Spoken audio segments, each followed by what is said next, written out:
Okay, and would you say your personality matches your music? No. No, totally not. Because you hear my music, it's so like loud and people call it scary or like, you know? Yeah. But I'm so like sweet and innocent, kind of shy. Like no, I'm not. Totally That's not. so funny.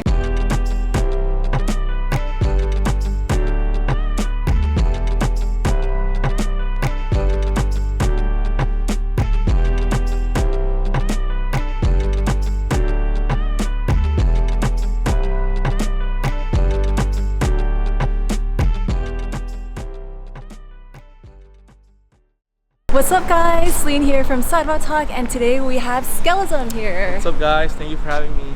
So let's start out with your background. I know you're a native Los Angelino. Yes. How was it like growing up here? It was pretty chill. I mean, I grew up in the Valley. It's really different than LA. It's suburbs, like everyone kind of knows everyone, to be honest. But for the most part it was chill.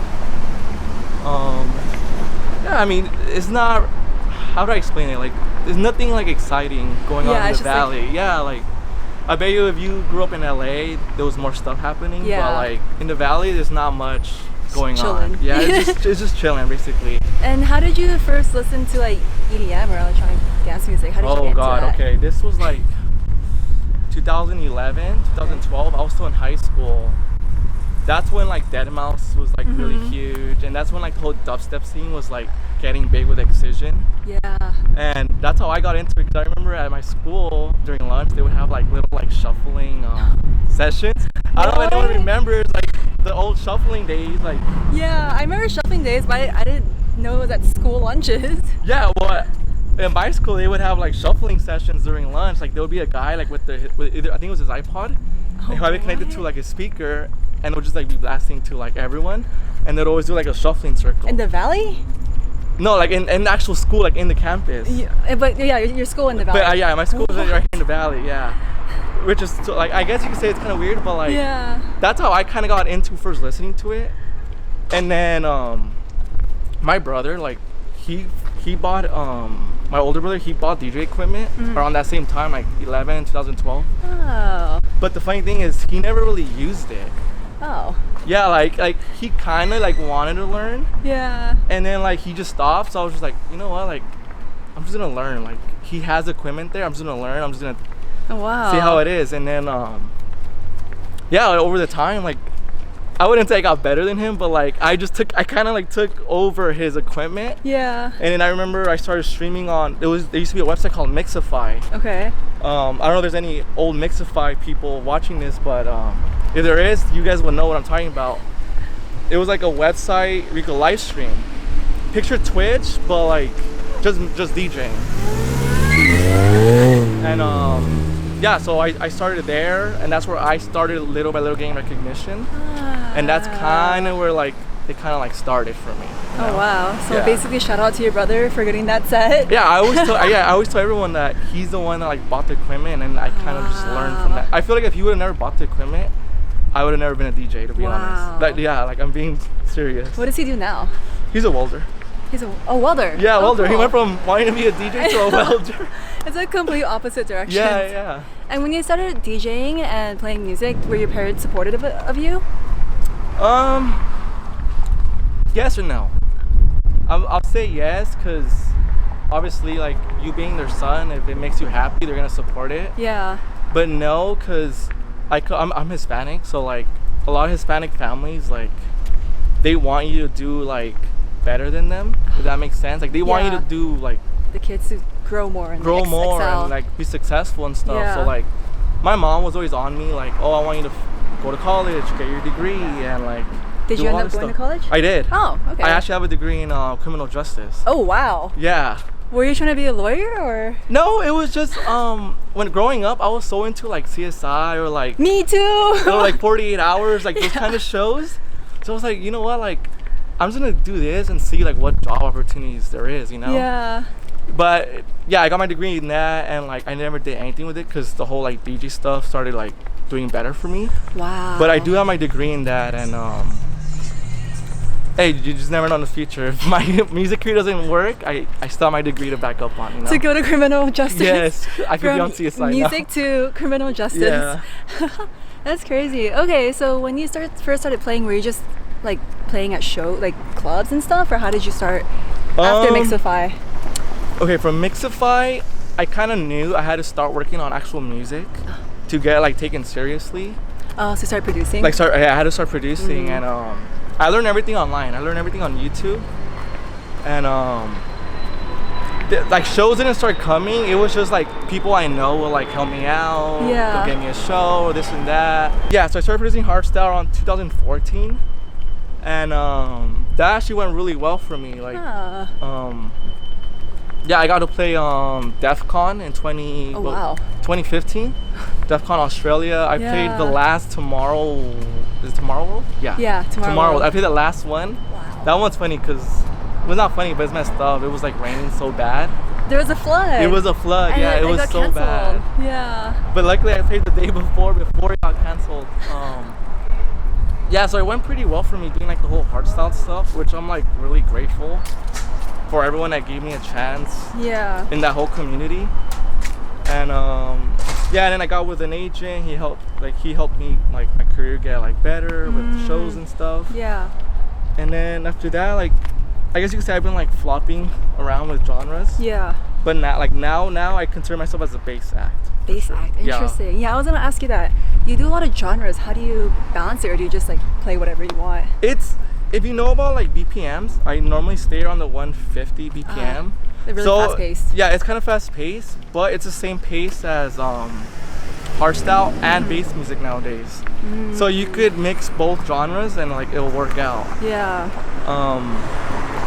Yeah, so like I'm just kind of focusing on the whole like bass music right now. Okay. I wouldn't say like I'm done with hardstyle. Yeah. But it was just something like I kind of had to like just stop for a bit. Got it.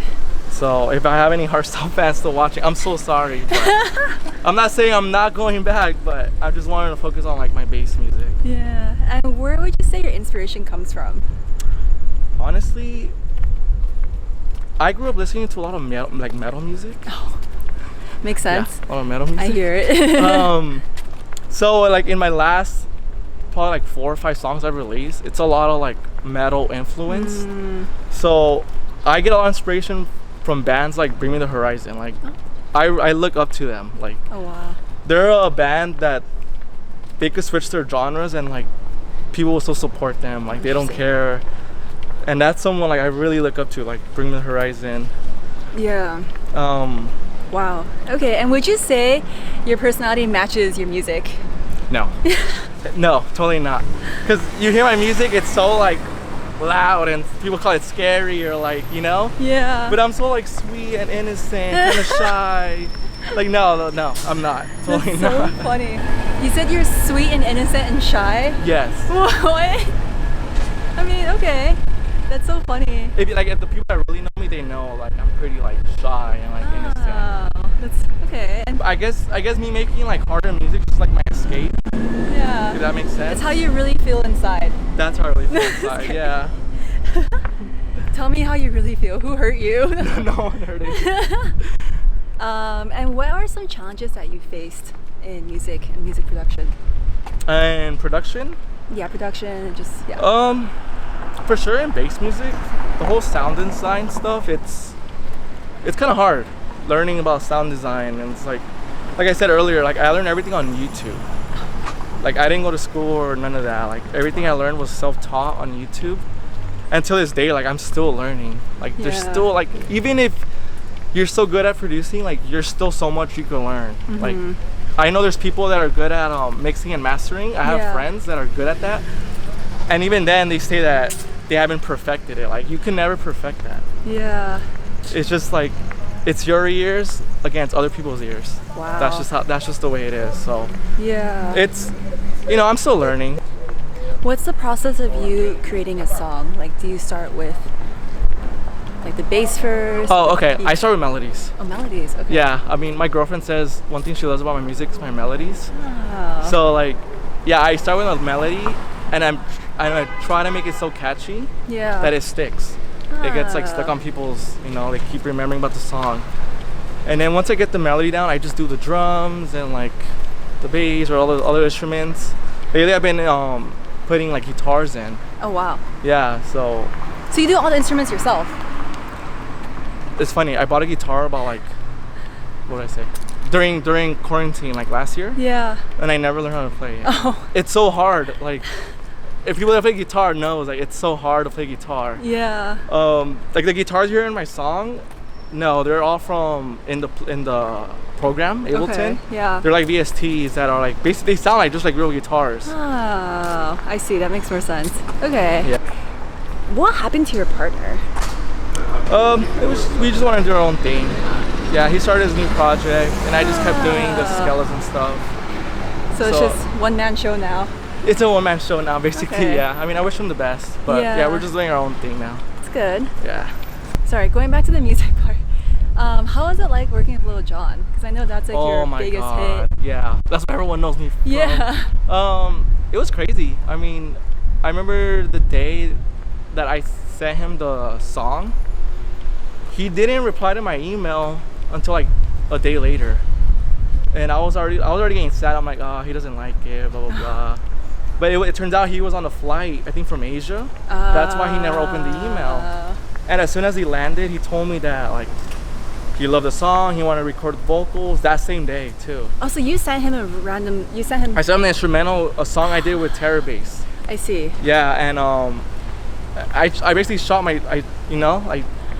just to see if he liked it. Wow. Yeah. So he recorded the vocals on top of that after your Yeah, after I sent him the instrumental. Wow. That same day, because he was that hyped about the song. Yeah. That he wanted to record it that same day. And I asked him like, hey, is it cool if I come hear you record? Yeah. Because he was gonna record not that far from where I live. Yeah. And he's like, yeah, come. Is that your first time meeting him? It was my first time. No. Actually, no, my second time. Second time. Yeah. And he's like, yeah, come. And I'm like, okay, cool. And I'm not gonna lie, I was like fangirling when he was recording. It was like my like middle school like self was fangirling because growing up, like a lot of people like know Lil Jon from his like all his hip hop songs he did. So I was fangirling and I was kind of like pinching myself. I'm like, is this real? Like, is this actually happening? And yeah, like he recorded the vocals, he sent it to his label, and it came out on Interscope like a year later, and like it was a massive hit. It's amazing. Yeah. Wow. Was that one of those like I made it moments where you're just like, I can't believe this happened to me? Yes, because everyone says you just need one hit and you kind of make it. And that's kind of how I felt at the time. But there's a lot of things I regret when that happened. Oh. Because I felt like I made it with that song, you know? Yeah. But that's not the case. Like, if you know about music, it's all about consistency. And that's one thing I didn't have was consistency after that song. And like there's a lot of regrets in my career that I have. Oh. And that's one of them. But like I'm so happy that that song happened, you know? Yeah. And I've learned from my mistakes. Yeah. So. I guess you could say those would be the challenges in your career too. Yeah, that's part of one of the challenges for sure. Just the mistakes that you've made. Yeah. Damn. And what's upcoming for you? I saw you have Rage Pit. What's that? Okay, so Rage Pit was a song I released earlier this year on Subsidia, Excision's label, with my good friend Daniel. He has this project called Never Ends. Okay. And I mean, I haven't told anyone really that I'm planning on starting like a label called Rage Pit. Shit. Yeah, for more for like rock and like EDM stuff. Yeah. So that's where the whole Rage Pit came from, and it's something we're still like working on. The whole Rage Pit Records. Wow. Yeah. It's exciting. It's big news. It is. Because I mean, I saw on your Twitter, it's like 2 days ago, coming soon. I'm like, what is this? No, and but other than that, like I have a lot of like metal stuff coming out like with EDM. I have 2 songs with one song with Spencer Chamberlain and Aaron Gillespie. They're both from a band called Underoath. Okay. It's like a massive metal band. I've heard of them, yeah. Yeah, so I have a song with them coming out soon. So it's just like I have a lot of like metal and EDM stuff coming out that I'm working on, and I'm really excited like for those songs. Do you think it's difficult to balance like metal and EDM? Like, how do you find your audience for that? Yeah, it's kind of hard, honestly, because because people when they go to festivals or like shows, they want to hear electronic music. Yeah. Some of them don't want to hear metal, or vice versa. Like maybe some metal people don't want to hear electronic music. Yeah. Which goes back to a big inspiration is Bring Me the Horizon. Like they switched their sound throughout the years that their fans, you know, stayed. And that's something I'm still like trying and like looking for, is my fan base that like no matter what, like they'll like it, you know? Yeah. So yeah, I mean, me and my team, we're just working on that, and we'll see how everything goes. Yeah. Wow. I feel like you have so many genres going on, and then the metal and EDM. And yeah, for sure. I'm sticking to the whole like metal and like bass music, you know. So. Cool. How was COVID for you? Were you making a lot of music, or how did you bear through with all of that? Actually, the past year. I'm an introvert, so I liked staying home. Oh. So like it actually like worked out for me. Like I was working on so much music, and I got so much done, and then. But part of me wasn't that happy because, I guess you could say, me being home so much did affect me. Like waking up so late, or my eating was off. Like it's like it affects us somehow, but it benefits us another way. But I feel like the way it benefited was all the music I made, but I learned how to fix my sleeping and my eating now, so. You have a schedule now. Yeah, I have a schedule now. Would you say your schedule is better than what it was before COVID? Oh, totally. Really? Totally. How were you operating before? I don't know. I think it was just the drive to like pursue music, and I know what I want and how to get there. So that's what was keeping me like up so late and waking up late and hating life. When I would wake up like at 2 p.m. Yes, I would wake up like at 2 p.m. It was like so bad. This was during COVID? This was during COVID, What was before COVID like?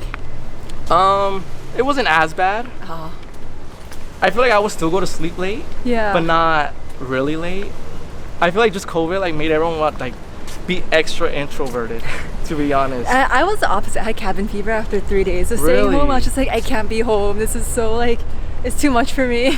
I know, I could see that. I could see that for sure. And now, so what would you say your schedule's like now? Like, do you wake up a certain time, or you're still like? Yeah, I wake up pretty early. Like, I'm up before 10. Oh. Yeah, and I'm like in bed, what would I say? 12-ish. It's good. Yeah, so like I fixed my sleeping schedule. Oh, wow. Like I'm not trying to go back to what it used to be like during quarantine, you know? Wow, okay. And do you say you manage your time pretty well in terms of producing music and everything, or is it just? No, I'm horrible. Like I say like, okay, let's say I'm gonna work 4 hours a day on music. It never goes that way. Like I'll work 10 hours a day one day, and the next work more than less. No, but then one day I won't work on music. Oh. And then the next day I'll work on like 5 hours, you know? Oh, so there's no consistency. There's no consistency, so that's something I'm like still working on. Like every day, I need to work on 5 hours on music every day. Consistency. Do you meet your deadlines? Yeah. Oh, okay. So you could ask my manager. Like he'll tell you like anything needs to be done by a certain day. Like I get it done. Okay. Yeah. So you're fine. Yeah, I'm fine. Okay. So besides music, what are your hobbies? Oh God, for sure playing video games. That's what one games thing. You play? Warzone, Call of Duty Warzone. But since I fixed my sleeping schedule, like I said, I stopped playing video games. Like I don't play at all. But during quarantine, I was playing a lot, mixed with making music, and I actually started streaming on Twitch. Oh, so were you making good money? Not really. Not really. I mean, I had like my few fans watching me, but like I didn't care. Like I did it because I had fun, and like if I'm gonna play video games, I might as well just stream and just let the stream like go on while I'm playing, you know? Like it doesn't hurt me to do that. Yeah. Yeah, so like I literally bought like so much like stuff. I bought a camera, I bought like a light, I bought the stand for the camera. Wow. I bought literally everything, and I was like, I'm gonna become a Twitch streamer. And I'm like, yeah, I'm not gonna become a Twitch streamer. It wasn't for me. It's okay. You still got the music going for you. So yeah, of course. That's all that matters. That's funny. What else do you do besides streaming? I play golf. Oh, you play golf? Yeah, that's something a lot of people don't know, probably. I play golf. I mean, I grew up playing soccer. Yeah. But as I got older, my brother got me into playing golf. Yeah. And like, I actually enjoy golf. I might say I actually enjoy it more than playing soccer. Really? Yeah. Golf is so not like a metal personality. I know. But it goes back to like it being like the time I get where I could like go concentrate. Yeah. Like my time off from like worrying about music or stressing about music. Like I just go like play golf and like I'll have a beer, play golf with like my brother and my friends, and like all you're concentrating is on hitting the ball and not missing. Even though I kind of like I'm still learning, like I miss a lot. Yeah. But like it kind of helps with my concentration and like helps me on track of where like I want to be in my goals. So that's why I kind of play golf too. That's cool. Yeah. I would have never seen you as a golf person, especially with like your outfit and everything. Yeah. So fun fact. Fun fact. I play golf. Skellism. So one last question for you. What do you want to be remembered for? For someone that didn't stop trying. No matter all the obstacles he overcame them, and he kept pushing. That's what I want to be remembered for. You know, I know I have a lot of fans that have been with me for like since the beginning when I started. When I said about the whole Mixify things. Yeah. Wow. And I don't want to let them down. And then it's like it's crazy too because there's like fans that have tattoos of like Skellism, you know? Oh wow. Yeah, so it's like whenever I've thought about quitting, I'm not gonna lie. Yeah. In this past like year or so. But like whenever I think about quitting, I think about those fans. The ones that got the tattoos, the ones that have been sticking around, the ones that always message me on social media like, hey, I can't wait for your new song. Hey, I'm still here. Like those are the people that I make music for.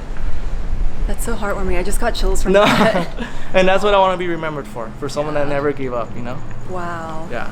That was beautiful. Well, thank you for joining us today on Sidewalk Talk, and we'll see you next time. Bye. Bye.